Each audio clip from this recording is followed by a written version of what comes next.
Let me start with a hard truth, especially if you're planning something for Mental Health Awareness Month, week, or even a single awareness day. Most mental health awareness events aren't bad, they're just predictable. And predictability is the fastest way to lose attention even when the topic truly matters.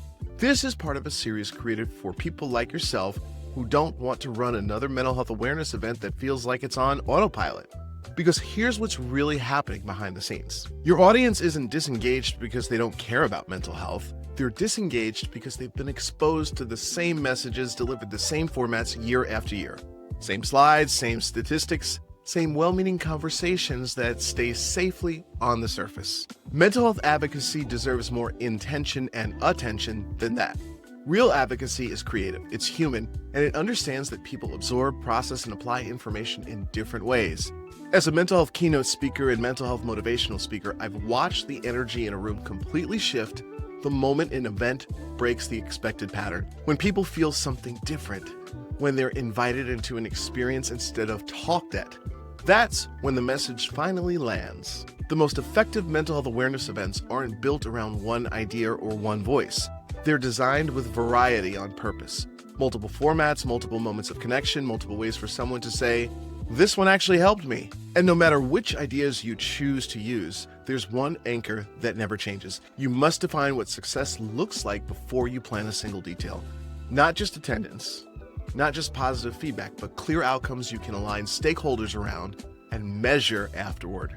In this video, I'm sharing 5 mental health awareness event ideas along with practical, realistic ways to bring them to life in workplaces, conferences, campuses, and communities. Here are the 5 ideas we're exploring in this video. Number 1, storytelling for healing events. Number 2, workplace mental health training. Number 3, nature-based therapy outings. Number 4, mental health film festivals. And number 5, virtual reality wellness experiences. Use what fits your audience, leave what doesn't. And remember, variety isn't extra, it's how impact happens. Let's continue.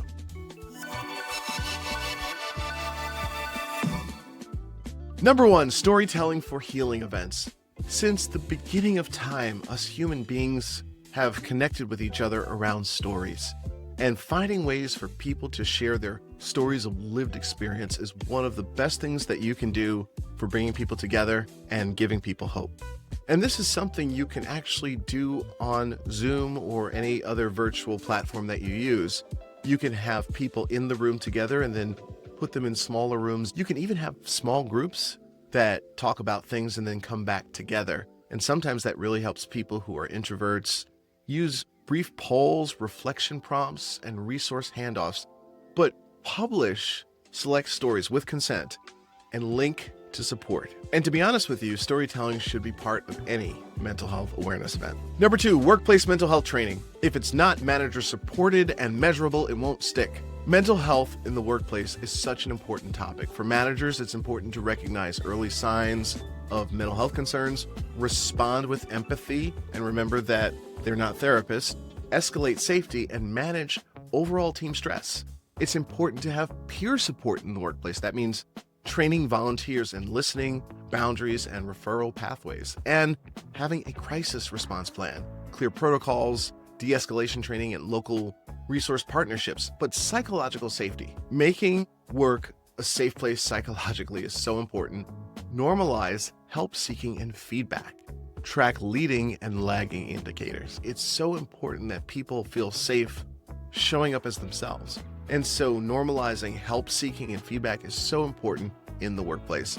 I invite you to learn more about my workplace mental health programs by clicking the link in the description. Number 3, nature-based therapy outings. Forest bathing, slow sensory walks with guided noticing. It's important to get people off their mobile devices, off YouTube, and outdoors. Wilderness therapy elements like outdoor challenges and reflection to build resilience. There's so many different things that you can do. Mindful walks, rooftop gardens, or outdoor meditation. And obviously you have to look at the season that you're in and make sure warm weather is okay. And cold weather, you're gonna have to wait. It's important to keep the season in mind and make sure you do this in the warmer weather. Number 4, mental health film festivals. Back to storytelling. So when you do a mental health film festival, you get diverse stories, accurate portrayals, and a mix of short films and long films that can be tied to your goals. Then you can have discussions moving from feelings to themes and actions.